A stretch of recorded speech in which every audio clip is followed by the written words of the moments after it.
Hi, everyone. Welcome back to Where Do We Go From Here? It's Imran again. I'm really excited today because I have someone who's so near and dear to me joining us. I have Meghan Asha, who is the founder and CEO of Foundermade, which is a best-in-class platform and conference series that essentially connects consumer brands to retailers, distributors, and investors. She's partnered with massive brands like Target and Estee Lauder to do some really interesting and innovative work. But Meghan's particularly near and dear to me because we met many years ago doing a group fitness instructor training. And the two of us were in the front row, killing it, singing along to like every chorus of every song. And I just knew that I had found a kindred spirit. So Meghan, thank you so much for joining me today. Imran, it's such a pleasure. You have the best energy by far, and I miss you in our gym classes, that's for sure. You have no idea. I miss you so much. Whenever I'm in the middle of a class and I'm like, I need that motivation, I always think about you. So let's just jump right into it. So one of the things that's really amazing about Foundermade is that it's actually this incredible series where Meghan puts on these trade events a couple times a year. I think sometimes even more, right, Meghan?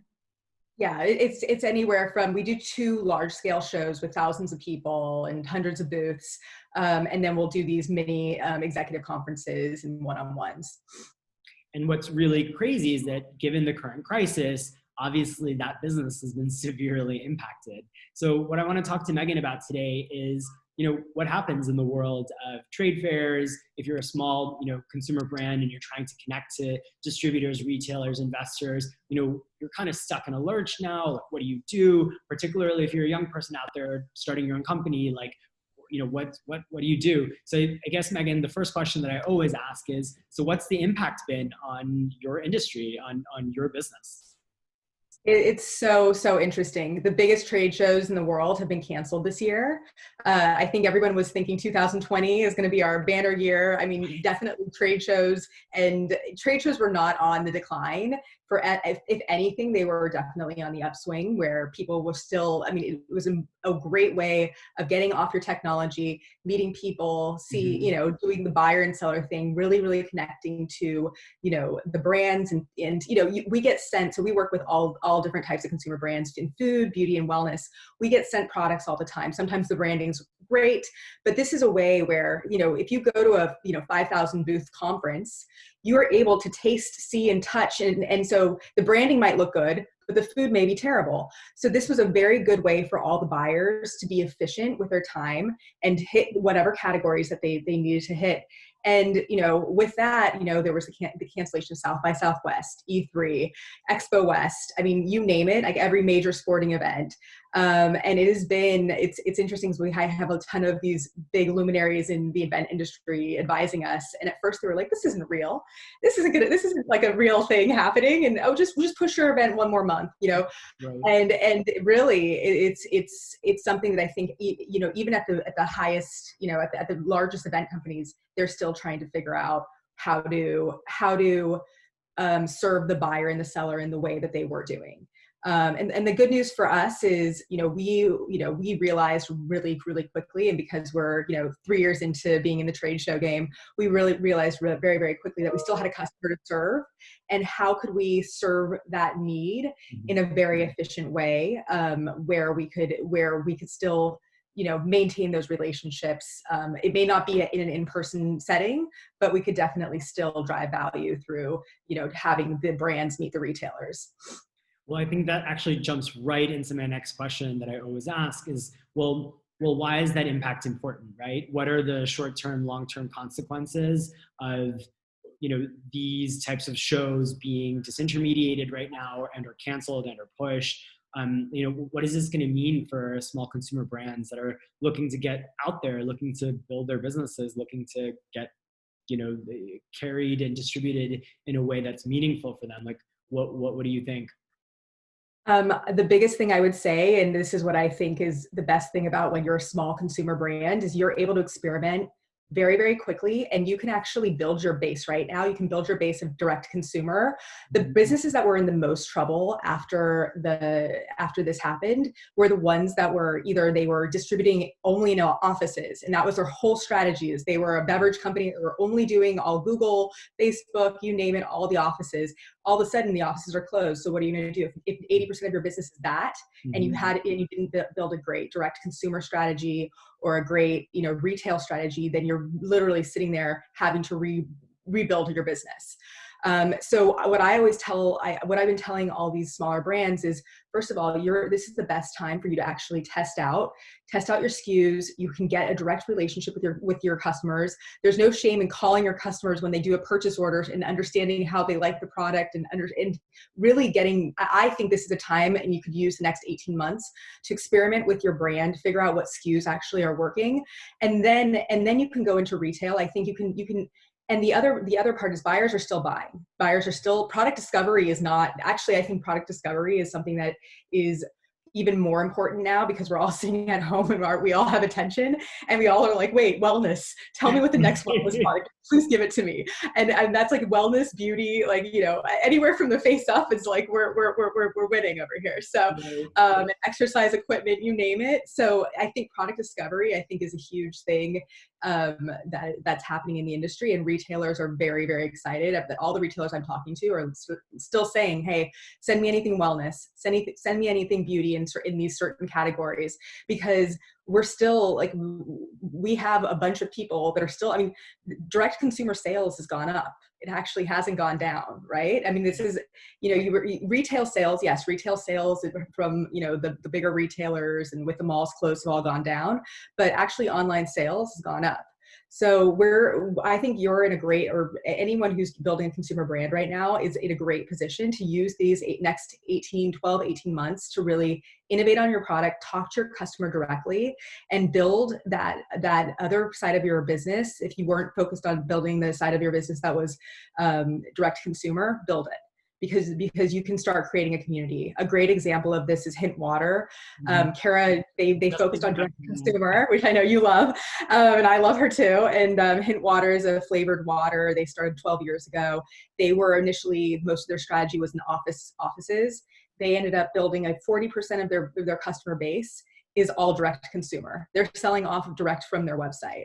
And she said, listen, when this hit, actually our sales are great. This is the best sales we've had. And again, they're in the water business, but there are so many different, like I'm seeing so many different brands actually look at what their product line is and then say, okay, this is where the world's going. We're going to start making hand sanitizer. We're going to start making these things that we know that people are going to purchase. And I think the consumer is grateful and really wants to, help build these brands and make these purchase orders for things that they actually need. So that's really, really, really insightful, particularly around using this time to experiment and to play. I think that's such incredibly good, business thinking and advice, frankly, right? And I think, in the spirit of advice, like I always ask in this series, as my last question is, where do we go from here? Like if you were to look into a crystal ball, and if you were talking to young people who were starting their own consumer brands, or young people who are even thinking about going into the business that you're in, right? Putting trade events together, or working in live events, like what are some of the pieces of advice that you would give beyond that, right? Beyond the play, beyond talking to your consumers directly, which I think are incredible things for brands to be doing now to set themselves up for success. What else would you suggest? This has been so helpful. I'm really curious. Yeah. So and it was interesting when this hit, when this hit the first 4 weeks, I was like, okay, everybody I know that's running a business is furloughing their employees. This is like one of the hardest, there wasn't anyone I knew in business that wasn't having a excruciating time, because especially when you've built a team and you love your team and you don't know what's, you can't really operate with so much ambiguity in the world. And so I just know personally what made me turn a corner, and what I would give everybody in any business, in any industry, and especially in consumer, what made me turn the corner is I said, okay, I know that there's ambiguity right now.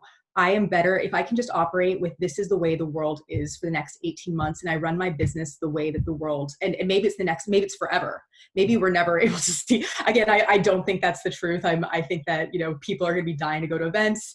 I think that I heard that Israel is opening up their clubs. So I think there's like a lot of people. I think the world is opening up, but I think that the world is going to be very, very different when we come out of this, because we've all been affected in a way that we can't even comprehend. And so if that's the case, how do you can build an incredible business just off of what stands right now, and how everything from how do you build your team, how do you build an efficient workforce that's remote? How do you get just distribution and do direct consumer sales? If you're an event company, how are you efficiently making the buyer and the seller meet? And so if it's not in these in-persons, and maybe you're not able to do events for the next year, how are you going to actually create a revenue stream that doesn't deal with in-person live events? And so I think that if you can operate like that, I think you'll find innovation through it. You'll actually find more certainty in it. And I think there's a way of, there's a movement that will happen from being very clear that the world's not going to be, that the world's a little bit different than it was before. Right. And I think you can find clarity in the ambiguity, frankly. I love this because, from my years at Google, we always talked about creativity loves constraints. Right. And so if you say, okay, this is the world, this is the given, this is the constraint, start asking yourself these really important questions about your business to start to operate within that world. I think it's such smart advice.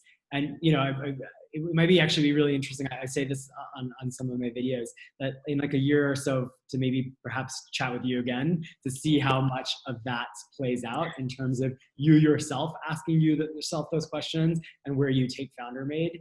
But this has been so incredibly helpful. I really appreciate your time. I really appreciate you taking a few moments to give us your thoughts and talk to us a little bit about, the way of the world and where it might be headed. So I appreciate it. Thanks so much.